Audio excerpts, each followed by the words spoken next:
नमस्कार साथियों, सभी का स्वागत है आपके अपने ऑनलाइन प्लेटफॉर्म रेनल क्लासेस पे। देखिए, आपका जो यूनाइट क्लासेस पे एक आपकी मॉडर्न हिस्ट्री की सीरीज चल रही है। ठीक है, एनसीईआरटी ज्योग्राफी भी चल रही है। तो मॉडर्न हिस्ट्री में आपको जो है हम आपको 3 चरणों में हमने आपको बताया था। पहले यूरोपियन आते, उसके बाद भारतीय राष्ट्रवादी आंदोलन का ये चरण चल रहा है। पहला चरण हो गया था, दूसरा हो गया था, पहला 1905 तक था। और सॉरी, पहला चरण आपका हो चुका था। अब आपका कौन सा चरण चल रहा था? ये आपका चल रहा है तीसरा चरण, जो कि भारत को आज़ादी दिलाने तक रहता है। ठीक है, तो तृतीय चरण ये चल रहा है। पहला चरण हो चुका, दूसरा हो चुका है। थर्ड फेज में हम कहाँ पे हैं? 1905 से 1919 से 1947 तक। तो हम 1920-21 पे अब आ चुके हैं। असहयोग आंदोलन आपको आज हम बताएंगे। उसके बाद और जो घटनाएं होती कालांतर में है। गांधी नीरा पूरा यहाँ से स्टार्ट हो जाता है। आपकी ये CUET एग्ज़ाम के लिए इम्पोर्टेंट है, EPFO के लिए बेहद ज़रूरी है ये। ठीक है, और साथ ही साथ आने वाले SSC, UPSSC, UPSC, UPPSC सभी एग्जाम के लिए बेहद इंपॉर्टेंट है। तो वीडियो को ध्यान से देखिए। फिर एक वीडियो आपको टेलीग्राम चैनल, फेसबुक पेज, इन सब पर मिल जाएगी। तो ये देखते हैं असहयोग आंदोलन। देखिए होता क्या है। असहयोग आंदोलन आपका 1920-21 में यहाँ से क्वेश्चन कई सारे बनते हैं। 21 में होता है। ठीक है, तो कलकत्ता में कांग्रेस के विशेष अधिवेशन 1920 में पास हुआ असहयोग आंदोलन समिति प्रस्ताव को दिसंबर 1920 में नागपुर में एक वार्षिक अधिवेशन में जो है पुष्टि कर दी जाती है। अब सितंबर 1920 में कलकत्ता के अधिवेशन में विशेष अधिवेशन हुआ था। ठीक है, इसकी अध्यक्षता लाला लाजपत राय जी ने करी थी। इंपॉर्टेंट है। महात्मा गांधी ने असहयोग प्रस्ताव को स्वयं पेश किया था। ये भी इंपॉर्टेंट है। कांग्रेस के इस अधिवेशन में मॉन्टेग्यू चेम्सफोर्ड के अनुसार नवंबर 1920 में होने वाले विधान परिषदों में चुनाव का बहिष्कार किया जाना निश्चित हुआ। क्यों हुआ? क्योंकि DRQ सिस्टम आ चुका था और अलग अलग निर्वाचक प्रथम कर दिए गए थे। ठीक है, फिर क्या होता है? अब होता क्या है, गांधी जी के असहयोग प्रस्ताव में शामिल चुनावों के बहिष्कार का देखिए CR दास, CB पाल, एनी बेसेंट, जिन्ना, मदन मोहन मालवीय ने विरोध किया था। ठीक है, फिर होता है कि दिसंबर 1920 में कांग्रेस के नागपुर के अधिवेशन की अध्यक्षता विजय राघवाचार्य ने करी थी। ये बात याद रखिएगा। नागपुर का अधिवेशन बेहद इंपॉर्टेंट हो जाएगा। असहयोग आंदोलन हुआ था उस टाइम। कांग्रेस के नागपुर अधिवेशन का विशेष महत्व इसलिए क्योंकि इस अधिवेशन में असहयोग के प्रस्ताव की पुष्टि के साथ ही दो और महत्वपूर्ण निर्णय लिए गए थे। क्या निर्णय थे? असहयोग के प्रस्ताव का विशेष अधिवेशन से CR दास जी ने विरोध कर दिया था और नागपुर में उन्हीं के द्वारा असहयोग आंदोलन के प्रस्ताव को रखा भी गया था, जिसका समर्थन लाला लाजपत राय द्वारा किया गया था। पहले निर्णय के अंतर्गत कांग्रेस ने अब ब्रिटिश साम्राज्य के भीतर स्वशासन का अपना लक्ष्य त्याग कर ब्रिटिश साम्राज्य के भीतर और आवश्यक हो तथा उसके बाहर का स्वराज्य लक्ष्य घोषित किया। नागपुर अधिवेशन के बाद स्वराज्य के लक्ष्य तक पहुंचने के लिए कांग्रेस ने अब केवल संवैधानिक उपायों के स्थान पर सभी शांतिमय उचित उपाय, जिसमें केवल आवेदन और अपील भेजना ही शामिल नहीं था, अपितु सरकार को कर देने से मना करने जैसी सीधी कार्यवाही भी शामिल थी, को अपनाने पर जोर दिया था। कांग्रेस के नागपुर अधिवेशन में असहयोग के प्रस्ताव को CR दास ने प्रस्तुत किया था। याद रखिए, किसने प्रस्तुत? CR दास ने। कांग्रेस के नागपुर अधिवेशन में ही पहली बार भाषा के आधार और प्रांतों का गठन किया गया था। इस पर प्रस्ताव भी पास किया गया। कांग्रेस की नीतियों में आए इस परिवर्तन के विरोध में एनी बेसेंट, जिन्ना, बिपिन चंद्र पाल, नारायण चंद्र राव और शंकर नारायण ने कांग्रेस को छोड़ दिया था। तो कांग्रेस को कब छोड़ा गया था? इसी अधिवेशन में छोड़ा गया था। और इन लोगों ने छोड़ा, जिन्ना जी ने, बिपिन चंद्र पाल, एनी बेसेंट और शंकर नारायण ने। एनी बेसेंट जो गांधी के असहयोग और सत्याग्रह की प्रबल विरोधी थी, गांधी जी को शैतान तक के रूप में उन्होंने समझ करते पाते कि शैतान प्रकाश के देवदूत के रूप में उतर कर सामने आ सकता है। असहयोग आंदोलन के देखिए कार्यक्रम के दो प्रमुख भाग थे। इसमें क्या था? देखिए, रचनात्मक था, दूसरा नकारात्मक था। अब रचनात्मक में क्या था? राष्ट्रीय विद्यालयों तथा पंचायती अदालतों की स्थापना, अस्पृश्यता का अंत यानी हिंदू मुस्लिम एकता का बल दिया गया था, स्वदेशी प्रसार और कताई बुनाई पे जोर दिया गया। नकारात्मक क्या था? सरकारी उपाधियों, प्रशस्तियों, पत्रों को लौटाना, स्कूल कॉलेजों, विदेशी कपड़ा आदि का बहिष्कार करना, सरकारी उत्सवों का बहिष्कार करना, विदेशी वस्तुओं का बहिष्कार करना, स्वदेशी का प्रचार करना, अवैतनिक पदों से तथा स्थायी निकायों से नामांकित पदों का त्यागपत्र देना। ये आपके दो इसके वो थे, पार्ट थे। तो 28 जुलाई 1920 को गांधी जी ने इस बात की घोषणा की थी कि सहयोग आंदोलन 1 अगस्त 1920 को शुरू होगा। लेकिन असहयोग आंदोलन की शुरुआत के समय ही कांग्रेस को तिलक जी की एक मृत्यु का बहुत बड़ा सदमा झेलना पड़ता है। कहीं ना कहीं इस वजह से फेलोर भी होता दिखा था ये। फिर आंदोलन 1 अगस्त 1920 को शुरू कर दिया गया था। ठीक है, अब तिलक की मृत्यु पर गांधी जी ने कहा कि मेरा सबसे प्रबल सहारा मुझे छूट गया।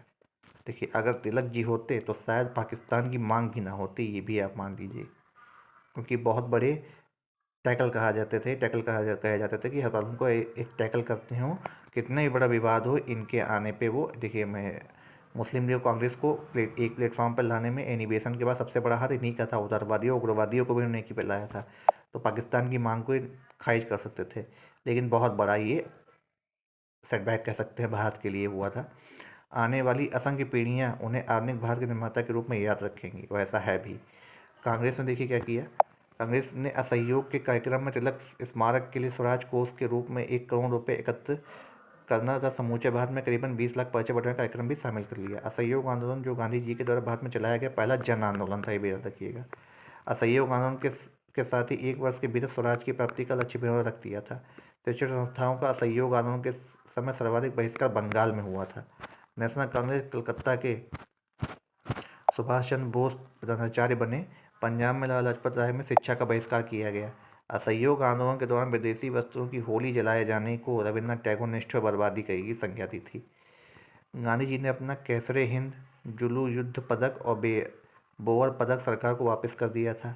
गांधी जी का अनुसरण कर सैकड़ों भारतीयों ने पदकों को वापस कर दिया। में जमुना बजाय नवाब बहादुर की उपाधि को वापस कर दिया था। अब विजयवाड़ा कांग्रेस अधिवेशन जिस समय पर गांधी जी की खादी के महत्व को समझा है, तो उसी समय किसी एक कार्यकर्ता ने कहा कि गांधी खादी बहुत महंगी है। इस पर गांधी ने लोगों को कम कपड़े पहनने की सलाह देते हुए खुद भी जीवन भर मात्र लंगोटी पहनने का निश्चय, और वहीं से वो अपने से वही 2 वस्त्र पहनते थे। असहयोग आंदोलन के दौरान चरखे और खदर का काफ़ी प्रसार हुआ। इसी समय जवाहरलाल नेहरू ने खादी को आज़ादी का वस्त्र कहकर पुकारा था। असहयोग आंदोलन के टाइम की घटना है ये। 17 नवंबर 1921 को प्रिंस ऑफ वेल्स के भारत आगमन के दिन सरकार की दमनकारी नीतियों के विरुद्ध में हड़ताल का आयोजन किया गया। वेल्स के मुंबई पहुंचने पर वहां की सड़कों पर वीरान और उजाड़ नजर आई। दमन की नीति से असहयोग आंदोलन को चलने के असमर्थ होने के बाद सरकार ने कांग्रेस और खिलाफत कमेटी दोनों पर प्रतिबंध लगा। साथ ही वर्ष की समाप्ति पर अली बंधुआ, मोतीलाल नेहरू, चित्तरंजन दास, लाजपत राय, मौलाना आज़ाद आदि नेताओं को गिरफ्तार करके जो है जेल में डाल दिया गया था।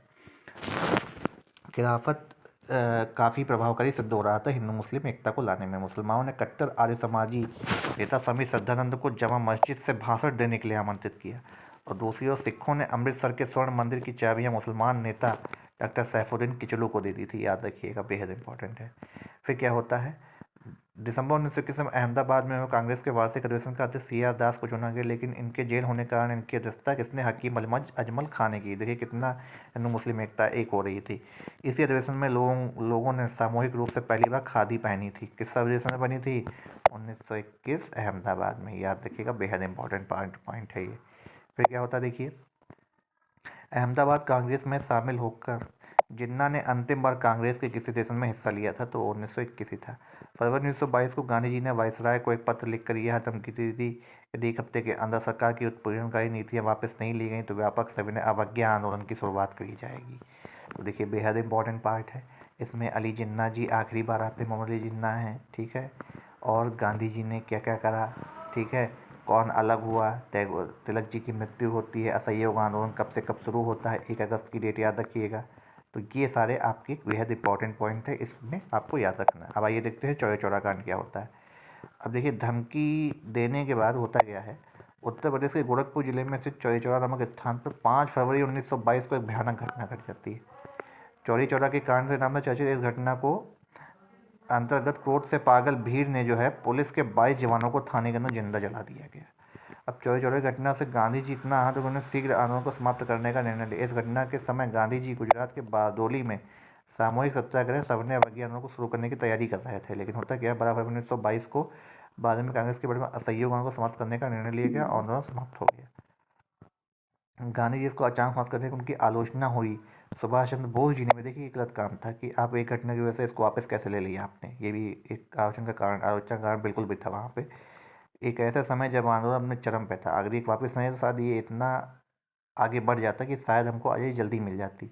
इसे वापस लिया और जाना, अभी वापस ले जाना राष्ट्रीय दुर्भाग्य से कुछ कम नहीं। मोतीलाल नेहरू ने कहा, यदि कन्याकुमारी किसी गांव ने कोई अपराध किया हो तो उसकी सजा हिमालय किसी निर्दोष गांव को क्यों दी जाए। बिल्कुल सही बात उन्होंने कही थी। किसी एक स्थान के पाप के कारण सारे देश को दंडित करना कहाँ तक न्याय संगत है। लाजपत राय भी इनसे काफ़ी खफा हुए थे। 24 फरवरी 1922 को दिल्ली में आयोजित अखिल भारतीय कांग्रेस समिति में डॉक्टर मुंजे द्वारा गांधी के विरुद्ध निंदा प्रस्ताव लाया गया था। असहयोग कानून की समाप्ति के बाद गांधी जी की स्थिति थोड़ी कमजोर हो गई।